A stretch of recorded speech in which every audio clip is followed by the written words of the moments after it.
اهلا بيكم في الحلقه الخامسه من مدرس انجليزي شاطر الموسم الثالث، وهنستكمل اخطاء تدريس الرايتنج. الحلقه اللي فاتت اتكلمنا عن 6 اخطاء في تدريس الرايتنج. النهارده هنتكلم عن 6 اخطاء تانيين في الجزء الثاني من حلقات تدريس الرايتنج او اخطاء تدريس الرايتنج.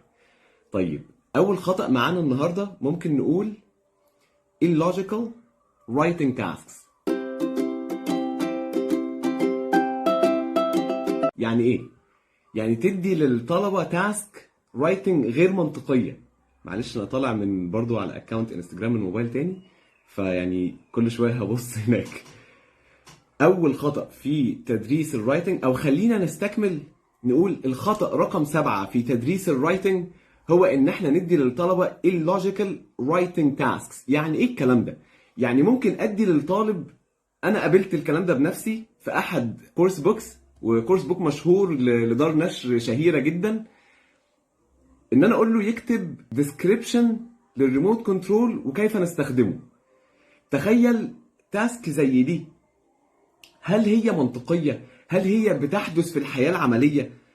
يعني في حياتنا كلها من ساعه ما بدانا نتعلم انجلش او حتى نتعلم عربي، هل احتاجنا نكتب رايتنج تاسك او احتاجنا نكتب وصف للريموت كنترول وكيف نستخدمه والزراير بتاعته فيها ايه وكل زرار بيعمل ايه؟ ولا دي حاجه احنا اتولدنا لقينا الريموت كنترول في ايدنا وبنجرب وكده؟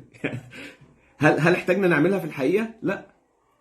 طيب، رايتنج تاسك تانية غير منطقيه، اكتب جراف عن مدينتك.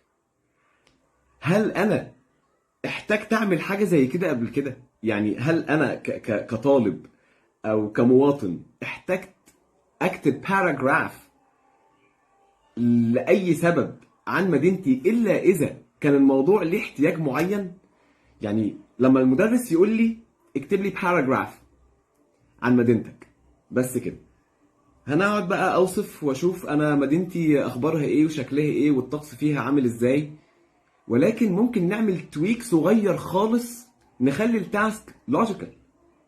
ان انا مدينتي فيها اماكن سياحيه وانا عايز اكتب بروشور او عايز اكتب زي ليفلت كده او بامفلت او هحطها على ترافل بلوج كده. لما اقول للطلبه هنكتب باراجراف عن المدينه، هيبقى فيه purpose وهيبقى فيه outcome. يعني ايه outcome؟ يعني فيه هدف او حاجه هتتحقق من كتابه الباراجراف ده، هيتحط على مكان او على بلوج بيتكلموا فيها عن المدن والمواصفات السياحيه في كل مدينه وهكذا، او المواصفات السياحيه او الاماكن السياحيه اللي ممكن الناس تزورها. انما اكتب باراجراف عن مدينتك من غير ما تديله سبب يخلي التاسك ليها معنى وليها منطق او في منطق من وراها، الطالب هيحس ان هو بيكتب حاجه ملهاش لازمه. لازم توري له هي لازمتها ايه في الحياه العامه او في الحياه العمليه بره الكلاس روم عشان يحس ان التاسك مهمه او التاسك ليها سبب او ليها هدف. تمام؟ فقبل ما تدي رايتنج تاسك للطالب، حاول تربطها كده بالحياه العمليه، ممكن يحتاجها في ايه. طيب لو حسيت ان هي مش هيحتاجها في الحياه العمليه خالص، ده معناه ايه؟ معناه ان هو ملهاش احتياج وملهاش لازمه ومش هيبقى متشجع، وهيحصل حاجه يعني اسمها دي موتيفيشن. لما انا اديله تاسك ملهاش اي لازمه، اكتب كذا، الكتابه مش من اجل الكتابه، الكتابه لازم يكون ليها هدف هتحققه او رساله هنوصلها. هكتب باراجراف عن ايه؟ ليه؟ لازم الطالب يبقى عنده كلمه ليه واضحه. بكتب ده ليه؟ ممكن استخدمه في حياتي في ايه؟ تمام؟ يبقى كده اول خطأ. خلينا نقول خطأ رقم 7 في السلسله بتاعه اخطاء تدريس الرايتنج. لو احنا هنعمل الحلقه اللي فاتت والحلقه دي سلسله، الخطأ رقم 7 اللي هو illogical writing tasks. الناس اللي هتحضر للاخر هياخدوا هديه، والمره دي هيبقى فيه كود عشان ناخد الهديه بتاعت الحلقه النهارده، برضو دسمه جدا. طيب، الخطأ رقم 8. طبعا احنا بنكمل على الجزء الاول، ده الجزء الثاني، فقلنا الخطأ رقم 7 اللوجيكال رايتنج تاسكس. الخطأ رقم 8 هو مين اللي هيقرا التاسك بتاعتي؟ هل التاسك اللي انا خليت الطلبه يكتبوها ليها جمهور ولا ملهاش جمهور؟ هل انا كتيتشر الجمهور الوحيد للرايتنج؟ يعني انا خليتهم يكتبوا عشان يرضوني وانا اللي هقرا بس وهصححها لهم؟ وده برضو نربطه بالخطأ اللي فات. لو طالما مفيش اوتكم ومفيش بيربس معين من التاسك، يبقى انا بقيت الجمهور الوحيد بتاع الطلبه بتوعي. فتخيل انا ما اقراهاش وما اصححهاش، لان عندي مثلا 60 حد في الكلاس ولا حتى 30 40، انا هقعد اقرا كل واحده كده واصححها او اخدها معايا وحياتي اكملها من المدرسه او من السنتر للبيت انا عايش مع الرايتنج بتاع الطلبه، ولا في طرق تانية؟ طبعا احنا هنتكلم برضو عن احد الاخطاء بتاعه الفيدباك. لو انا الجمهور الوحيد للطلبه، التاسك دي انا كتيتشر الوحيد اللي هقراها وهي ليها لازمه عندي انا بس، ده معناه ان ما كانش فيه purpose ولا outcome. كده الخطأ الاول حصل. والخطأ التاني اللي هو no audience. فلو جينا نعيد نفس المثال اللي هو هكتب باراجراف عن مدينتي عشان هيتحط على ترافل بلوج، يبقى الجمهور بقى انا بلس السياح اللي عايزين يجوا يزوروا مدينتي. بقى في سبب، بقى في جمهور. طالما في سبب هيبقى في جمهور. يبقى لو الخطأ الاول تجنبناه، بالتالي او بالتبعية الخطأ اللي بعديها نتجنبه، اللي هو هننقل التاسك من تاسك بدون جمهور لتاسك بجمهور. يعني لو عندك اودينس او في اودينس موجودين للتاسك اللي اتكتبت دي، خلاص يبقى كده اول خطأين تجنبناه. طب لو هنتكلم عن الخطأ رقم 8، انا اسف رقم 9، احنا قلنا في الحلقه الجزء الاول اخطاء تدريس الرايتنج الجزء الاول اتكلمنا عن 6 اخطاء. النهارده اتكلمنا عن الخطأ السابع اللي هو logical writing tasks يبقى ملهاش purpose ولا outcome. مين الاودينس؟ ده الخطأ رقم 8. مين الاودينس؟ لو انت الاودينس الوحيد لا مش هينفع. الخطأ التاسع، خليك معايا، الخطأ التاسع هو giving too much feedback.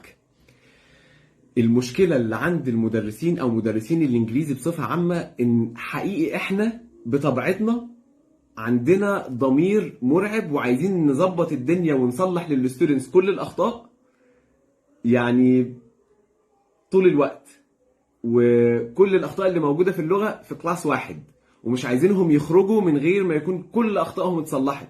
فبيحصل حاجه كده اسمها اوفرلود على الستودنتس، بيبقوا اوفرويلمد. ليه؟ لان بطبيعه الحال اي نون نيتيف سبيكر هيغلط.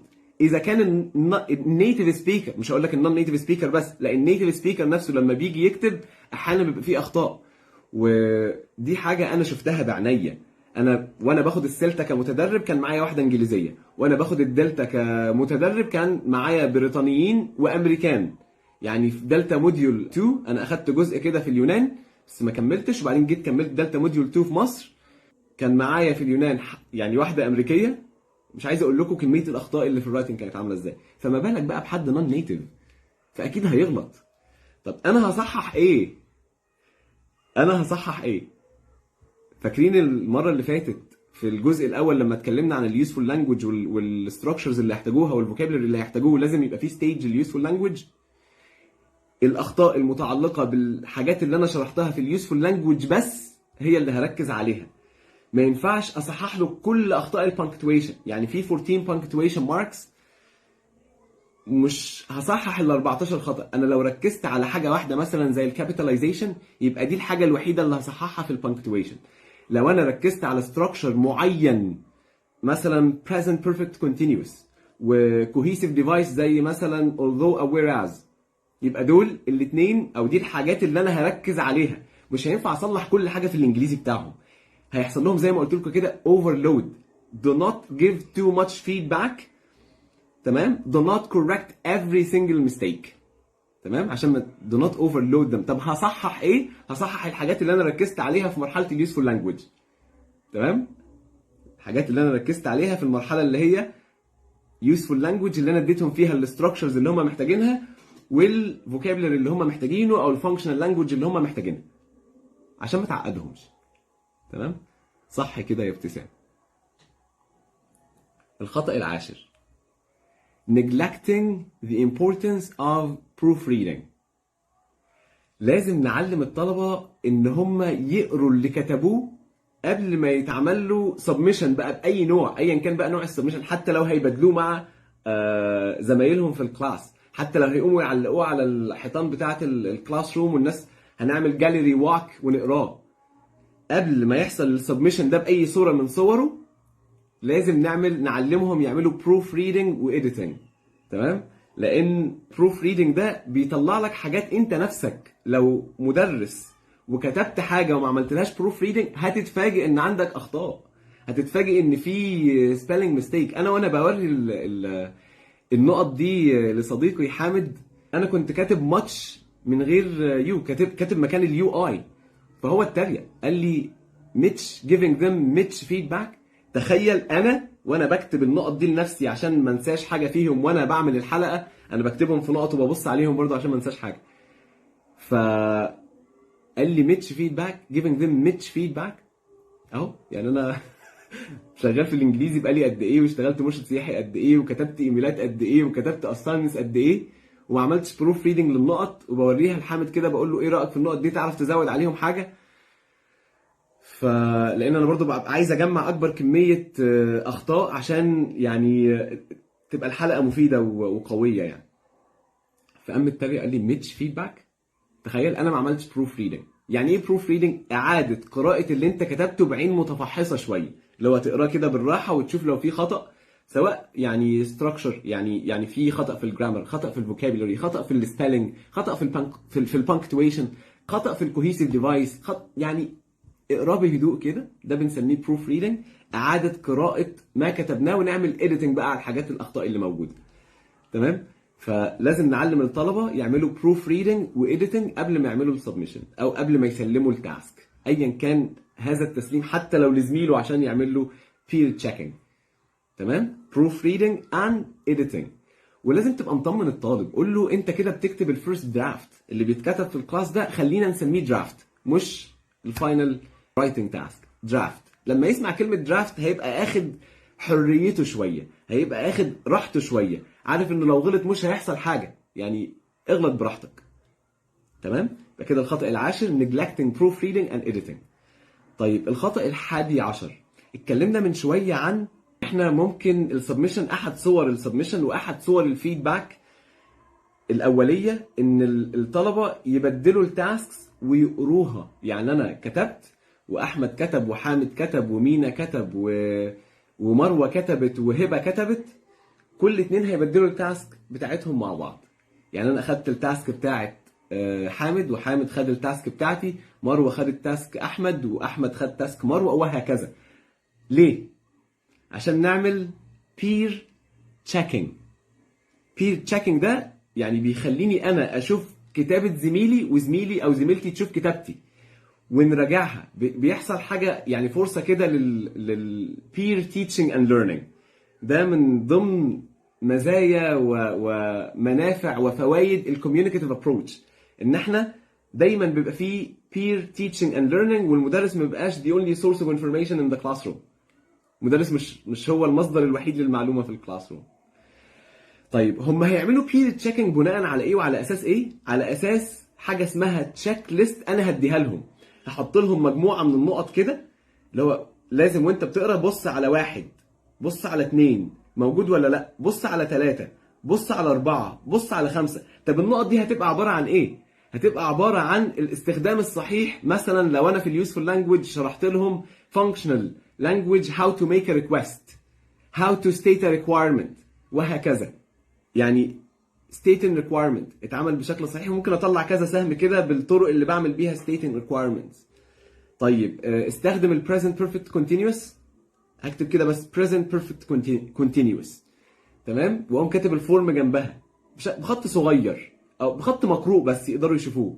طيب تالت حاجه في التشيك ليست دي ايه؟ هتبقى الكوهيسيف ديفايسز اللي انا حطيتها. هحط مثلا لو كان مثلا contrast هيبقى though، whereas، in spite of، despite، وهكذا. هل استخدم الحاجات دي؟ يبقى كده بقى فيه 3 نقط. طب النقطة الرابعة introduction، النقطة الخامسة conclusion، النقطة السادسة لو هي مثلا cause and effect فممكن نكتب cause paragraph، effects paragraph، وهكذا. هل الحاجات دي موجودة ولا لا؟ فكده بقى الطالب وهو بيقرأ التاسك بتاعت زميله بقى عنده مرجعية يقدر يبص عليها ويقدر يشوف الحاجات دي موجودة واتعملت ولا لا. فدي فرصة جديدة ان هو يتعلم من الكتابة دي ويشوف الحاجات اللي ناقصة، فيكتسب المعلومة بشكل مختلف. اللي هو انا بصحح، انا حاسس ان في اوثوريتي معايا، انا حاسس ان في باور معايا. فالباور ده انا مش متساب لي عشوائي، انا مش اخد التاسك بتاعت زميلي والله حلو 10 من 10، لا، انا بشيك على النقط اللي المدرس مديها لي كمرجعيه ككرايتيريا ابص عليها عشان اعرف اصحح، عشان اعرف اخد قرار في التاسك. تمام.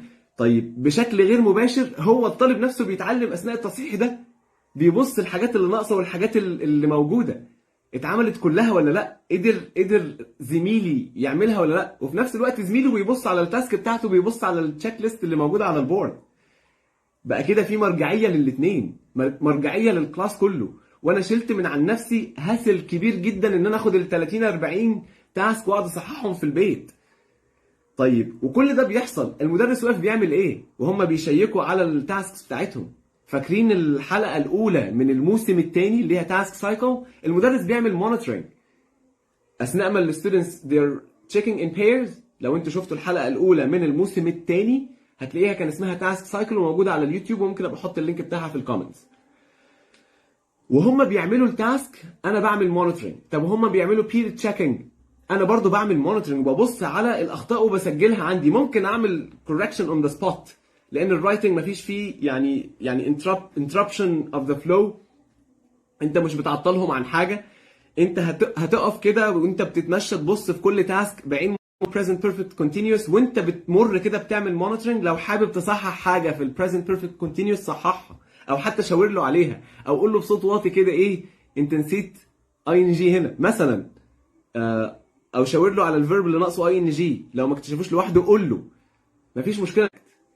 معلش النت قطع شويه، فكنا بنقول وانت بتعمل مونيتورنج تقدر تصحح اون ذا سبوت، تقدر توري للطالب الخطا اللي هو وقع فيه، وبرده without overwhelming them ان انت بتصحح كل حاجه. لا، انت بتركز على اللي انت شرحته، مش يعني انت مش هتقدر تصلح العالم، مش هتقدر تصلح لغه الطالب بكل اخطائها في يوم واحد. تمام. فانت ركز بس على الجزء الصغير اللي انت شرحته في اليوسفول لانجويج. يبقى not giving the students a checklist وتقول لهم اقروا التاسكس بتاعت بعض، تعمل لهم يعني يعملوا سواب للتاسكس. طب فين المرجعيه من غير التشيك ليست اللي على البورد دي؟ انت سايبها لهم عايمه، صعبه عليهم قوي. فانت وريهم الكرايتيريا اللي انت عايزهم يصححوها او يصححوا من خلالها او يبصوا عليها في التاسك. طيب الخطا رقم 12، يبقى احنا كده قلنا الخطا ال11 not giving the students a checklist. في الحاله دي ما يبقاش في مرجعيه للطالب يصحح لزميله من خلالها. الخطا ال12 ان انت وانت بتعمل البروسيس بتاعت الرايتنج قبل ما نوصل للفيدباك وقبل ما يوصلوا للكتابه بنعمل حاجه اسمها جونرا اناليسيس. يعني ايه جونرا اناليسيس؟ لو هم بيكتبوا كفرنج لتر، ايه اللي موجود في الكفرنج لتر؟ الكونتنت ايه بتاع الكفرنج لتر؟ بيترتب ازاي؟ يعني content organization and register. الكونتنت ايه؟ بيترتب ازاي؟ فورمال ولا انفورمال؟ خدت بالك من الثلاث حاجات دول؟ فانت طالما بتعلمهم رايتنج لازم قبل ما يوصلوا لمرحله الكتابه انت خلاص عملت يوسفول لانجويج وزي الفل، اديتهم الاستراكشرز اللي هيحتاجوها واديتهم الجرامر اللي هيحتاجوه واديتهم كل حاجه. طيب اديتهم الترتيبه، وانا طبعا مش هديهم الترتيبه اقول لهم خدوا بالكم في 1 2 3، لا، ده انا ممكن اعمل تاسك. يعني انا اديتهم موديل زي ما اتكلمنا في احد اخطاء الكتابه في الحلقه اللي فاتت، في الحلقه رقم 4. الحلقه رقم 4 اعتقد 4 صح؟ الحلقه الخامسه. في الحلقه رقم 4 اللي هي الجزء الاول من اخطاء الكتابه، ان انا ما اديهمش موديل، لا انا اديتهم موديل ومن خلال الموديل ده خليتهم يشوفوا ترتيبه الكفرنج لتر. لو كان الموديل كفرنج لتر، لو كانوا هيكتبوا كفرنج لتر فانا اديتهم موديل لكفرنج لتر مكتوب وعملت لهم عليه ريدنج تاسك بسيطه كده فور جيست مثلا. طيب هما من خلال الموديل ده انا ممكن اديهم تاسك ماتشنج تاسك، اعمل مربع كده على اول جزئيه واديهم مجموعه من الاختيارات، مربع على تاني جزئيه ومجموعه من الاختيارات شافلد كده. فالجزء الاول هتعمل له ماتشنج مع ايه؟ هل دي saying why you're applying for this job or saying which job you are applying for. تمام؟ يبقى ده كده مثلا اول جزء في الكفرنج لتر، ايه الشغلانه اللي انا بقدم عليها؟ لان طبعا الكفرنج لتر او كفرنج ايميل انا ببعته مع السي في او قبل السي في. على حسب الريكروتر او الشركه دي نظامها ايه. طيب الكفرنج ليتر ده اجزاؤه ايه؟ اول جزء انا بقول فيه انا بقدم على انهي وظيفه. تاني جزء بقول فيه بتكلم فيه عن خبرتي في الوظيفه دي. تالت جزء بتكلم فيه عن الاديوكيشن او الكورسز اللي انا خدتها عشان ابقى مناسب للوظيفه دي. رابع جزء بتكلم عن اللغات اللي معايا. خامس جزء بتكلم عن الافيلابيلتي. am I available or not? my availability for the job. امتى هكون available for the job؟ هل انا مستعد ان انا هقبل الوظيفه دلوقتي ولا في شويه وقت عشان لسه بصفي شغلي اللي فات؟ فالافيلابيلتي دي مهمه جدا. يبقى انا كده عملت 5 مربعات على او 5 مستطيلات على الاجزاء دي في الموديل في احد التاسكس، واديتهم الايتمز دي متبدلين كده شافلد وعملتها ماتشنج تاسك. فهم هيوصلوا اول مربع انا مديله رقم او حرف A، فيدور هو على كلمه saying which job I am applying for. يبقى كده which job يبقى مربع او مستطيل A اللي هو اول جزء في الموديل ده هيتوصل مع رقم 3. طيب تاني جزء اللي انا بتكلم فيه عن خبرتي في الشغلانه دي هيتوصل مع رقم 1. يبقى كده بقى في ماتشنج تاسك وريتهم فيها الاورجانيزيشن والكونتنت مترتبه ازاي وايه الكونتنت. طيب ممكن اديهم تاسك عن how formal or informal the task is or this piece of writing is. تمام؟ يبقى كده انا عرفتهم اذا كانت التاسك دي او الرايتنج بيس دي هل ينفع اكتبها فورمال ولا informal عادي. ما هو ده الريجستر how formal or informal the task is. تمام؟ كده احنا وصلنا للخطأ رقم 12. اول خطأ اتكلمنا عنه او النهارده، يعني الخطأ رقم 7 اللي اتكلمنا عنه النهارده كان illogical writing tasks with no clear outcome or purpose. الخطأ رقم 8 who is the audience? Is the teacher the only audience for this piece of writing? الخطأ رقم 9 giving too much feedback and trying to correct every single mistake. الخطأ رقم 11 خطأ رقم 10 أنا آسف neglecting the importance of proofreading and editing. واحنا قلنا هنا لازم نقول للطلبة ان ده يعني زي درافت، ما تقلقش اغلط براحتك. الخطأ رقم 11 not giving the students checklist. checklist دي المفروض بيبقى فيها الكرايتيريا والمرجعية للطالب لما بيعملوا سواب بيصححوا لبعض من خلالها وبتديهم فرصة للتعلم من بعض ومن الكرايتيريا اللي اتحطت. الخطأ رقم 12 ده يعني بيحصل كتير قبل ما نطلب من الطلبة يكتبوا. الخطأ ده ان هو اللي هو not focusing on the genre analysis. ايه الكونتنت بتاع البيس اوف رايتنج دي او التاسك دي بتترتب ازاي؟ المحتويات دي الكونتنت organization and register. المحتوى بيبقى موجود فيها ايه؟ لو هيكتبوا invitation الانفيتيشن بيبقى مكتوب فيها ايه؟ ايه محتوى الانفيتيشن؟ بنتكلم عن الاوكيجن، بنتكلم على الميعاد، بنتكلم على المكان، بنتكلم على اكسترا انفورميشن اللي هو هل الاطفال مسموح بيهم، هل نجيب مشاريب او فود اند درينكس، اكسترا انفورميشن. بس اهم حاجه ايه هي الاوكيجن لازم تكون موجوده كمحتوى، امتى، فين. يبقى كده المحتوى الثلاث حاجات دول اساسيين. طيب فورمال ولا انفورمال على حسب انت بتبعتها لصديق ولا لمديرك. احنا كده ممكن نتكلم على الريجستر برضو. طب الترتيب لازم نبدا بان انا بدعيهم لايه؟ ايه هي الاوكيجن، بعد كده مكانها فين، بعد كده ميعادها فين. هنبدا بالايه هي، بعد كده المكان، بعد كده الميعاد. طيب لو قلنا الميعاد وبعد كده المكان مفيش مشكله، بس اهم حاجه نقول لهم ايه هي الاوكيجن. يبقى كده ده الكونتنت. تمام؟ يبقى كده الخطا رقم 12 not focusing on the genre، والجونرا دي هي الكونتنت والاورجانيزيشن والريجستر how formal or informal the task is. كده نبقى غطينا 12 خطأ من أخطاء تدريس مهارة الرايتنج. ودي كانت الحلقة رقم 5 من مدرس إنجليزي شاطر الموسم الثالث. أتمنى تكون مفيدة هي والجزء اللي فات، الجزء الأول والجزء الثاني من أخطاء تدريس مهارة الكتابة، تساعدنا وإحنا بندرس مهارة الكتابة كسكند لانجوج أو كفورين لانجوج إن الطلبة يكتبوا باحترافية أكبر وبسهولة أكتر.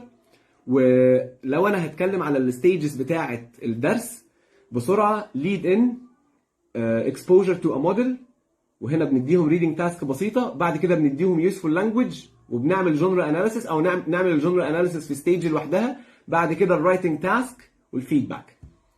تمام، ونحاول نتجنب الاخطاء ال 12 اللي اتكلمنا عليهم في الحلقه رقم 4 والحلقه رقم 5. الحلقه رقم 4 كانت الجزء الاول من اخطاء تدريس مهاره الكتابه، والحلقه رقم 5 كانت الجزء الثاني من اخطاء تدريس مهاره الكتابه. اشوفكم على خير وكل سنه وانتم طيبين.